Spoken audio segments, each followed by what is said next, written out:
What's happening, friend, and welcome to another episode of Photography Talk. Now, in this week, Canon is in the news for two different reasons. First off, the RF lens lineup is expected to grow a lot in the upcoming years with dozens of new lenses potentially in the pipeline. Now, second, Canon also announced further delays in delivering the EOS R3, which, let's be real here, wasn't a big surprise. But how long is the wait going to be? We're going to talk about that here in a moment. Also in this week's episode, we're going to discuss the new Mac Mini with a new, much more powerful performance. Now, all of that is ahead in Photography Talk episode 118. But first, guys, look, every single week we put these videos together to help you stay informed as far as what's happening in the photography industry. And if you find some value with this video, if you can do me a big favor, hit that like button down below. It really does help with the whole YouTube algorithm.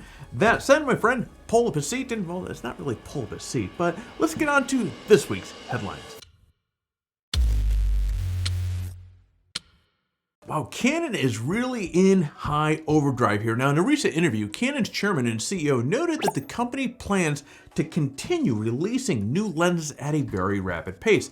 Now, what this translates to is we could see potentially 32 new RF lenses and maybe even more in the oncoming years. Now you might be wondering why Canon plans such a massive expansion of lenses when the camera sales have been sluggish at best. Well, the answer is actually quite simple. The camera sales for amateur and professional photographers are actually pretty strong. Likewise for mid-range and upper-end lenses. Really where the problem comes in is the entry-level stuff that people are no longer buying. So Canon really has a great strategy. Keep most of their focus on the gear for immediate or intermediate and professional photographers. Now this doesn't mean that Canon is ditching new photographers. We've discussed before how there are budget-friendly options expected to be added to the EOS R lineup, and Canon has done a really good job in recent months of adding lower priced lenses for the EOS R family of cameras. Now it just really seems as though there's going to be a greater emphasis on mid-range and high-end stuff in the oncoming years, and that means we could see some really exciting stuff. Now, as always, as new items are coming out, we're going to keep you guys informed on that. Now, yesterday, Apple announced quite a handful of new products, including the announcement was for a new, much more powerful Mac Mini called Mac Studio. Now, as a souped-up Mac Mini, the Mac Studio it's really a nice alternative for people that want the desktop experience but don't want an iMac. Now, guys, there are two versions of the Mac Studio. The first is powered by the current M1 Max chip from the top-of-the-line MacBook Pro. The second version, now this is a new chip. This is the M1 Ultra, which was announced yesterday as well. Now the M1 Ultra is essentially it's two M1 Max chips smashed together. Now the result is a chip that is 8 times faster than the standard M1 chip. Now given how fast the standard chip is, the Ultra has got to be blazing fast. Now anyways, the new Mac Studio is squarely aimed at creative professionals. Now the M1 Ultra version has the 20-core CPU, 48-core GPU, and a 32-core Neural engine, and that's just the base options. Now additionally, there's a 64 gig of unified memory, 1 terabyte of storage, and an insane number of ports.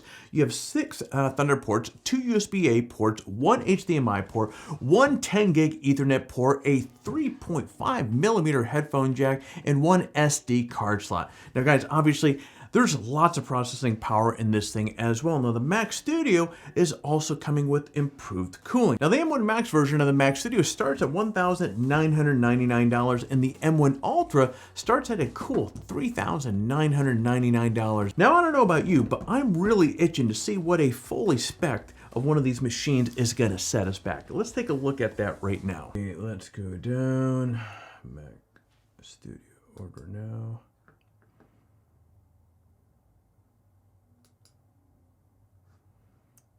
Okay, so we can see $19.99 or $39.99. Let's select this one. Okay, so if we want the 64 core, 32 core Neuron engine, we're going to add $1,000. Okay, so if we want the 120, and that's bringing us up to $49.99. We want the 120 gig unified memory. Sure, $800. Let's slap that on there. So now we're up to $57.99. This thing's going to be pretty pricey. Okay, 8 terabyte SSD drive for $2,200. Okay, I'm not going to worry about any of this stuff, but wow. So $79.99, so $7,999. That's a grip. But the specs are actually pretty impressive. I'm really curious. I'd be really curious how this Ultra compares. Now, as you guys know, I have the M1 Max in my MacBook here. So this is a fully spec'd M1 Max.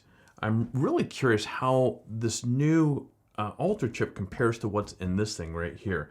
Now let's go back and let's check out. So if you wanted the 10 core, the M1 Max one here, the 10 core CPU, 24 core GPU, 16 core Neuron engine, and let's see what this one maxes out at. So you can go up to the, okay, it just swings you over to the Ultra side.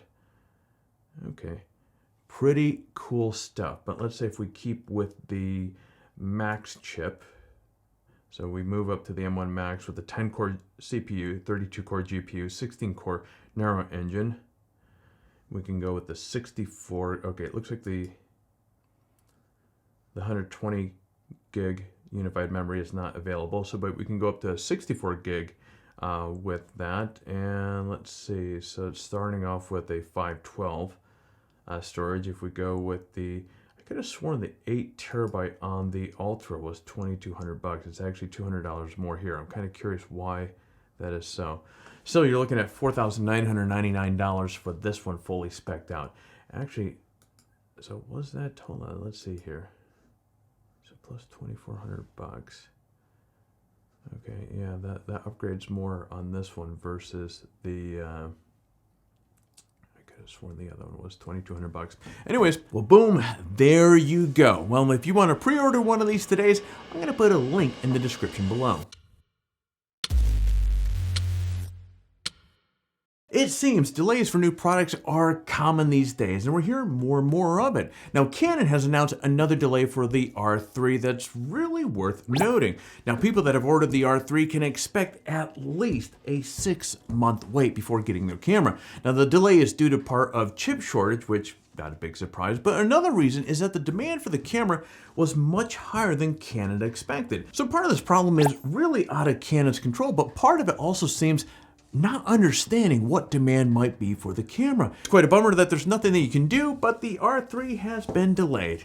Calling a spade, so hopefully you'll get yours sooner than later. Now let's conclude today's video with a big announcement of our giveaway winners. Rich, and that's R, the number 1, CHM. You won the f-stop Lotus bag. David Ustick, you won the Peak Design duffel bag. And Rob Hills, you won the $100 Adorama gift cards. Congratulations to all 3 winners. Be sure to check the description below for instructions on how to claim your prize. Now, thank you all for participating in the last giveaway. It's really awesome to see you guys engage in what we're doing here. Now, the chance to win the next set of prizes starts right now. Here are the prizes that we have for this upcoming month. We have a 43-inch newer 5-in-1 collapsible reflector. We have a 128 gig SanDisk SD card. And of course, the old faithful $100 Adorama gift card. As always, entering the giveaway is really simple. Step 1, like this video and subscribe to our channel. Step 2, leave a comment below. In fact, the more of our videos that you watch and leave a comment on, the more chances you have to win. So get watching some of the videos and leave some comments. Step 3, register on PhotographyTalk and introduce yourself in the forum. Now, if you already registered on the site during one of the last giveaways, you're still eligible to win, but as I keep saying over and over again, swing on by, say hello, we would love to see you. And friend, that is it. For complete details on the giveaway, including how to register on PhotographyTalk or how to say hello in the forum, check out the description below. Good luck. And of course, one last thing, if you enjoy this sort of content, be sure to head over to PhotographyTalk and sign up for our account. It's free to do so, and it gives you access to literally thousands of photography-related articles on the site, including news articles, camera gear, photography tutorials, and much, much more. So take a moment, sign up for our account, and get access to material that will help you take your best shot. Well, friend, that is it. As always, this has been a blast to get in front of you. Now it's that time of the video where I'm going to ask you to do all that YouTube stuff. So be certain if you found some value with this video, hit that like button. It helps really much. Hit that subscribe button if you're currently not subscribed to the channel. And last but not least, kick that bell so that you're notified every single time that we come out with a video just like this one. Friend, well, that's all I got here for you today. So I'm going to be jumping on my studio. So you get out there, stay healthy, and take your best shot.